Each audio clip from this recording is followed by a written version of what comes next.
Ce nu știai despre psoriazis? În mod normal, pielea se regenerează într-un ciclu de 28-30 de zile.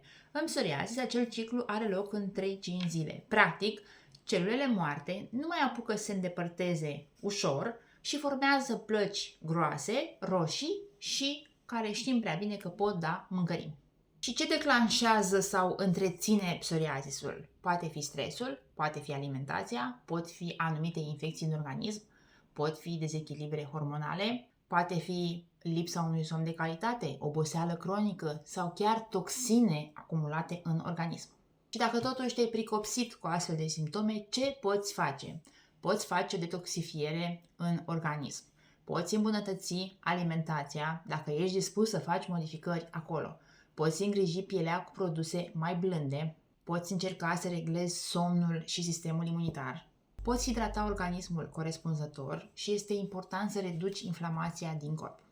Nu ești singur în tot acest proces, este important să găsești ce se potrivește organismului tău.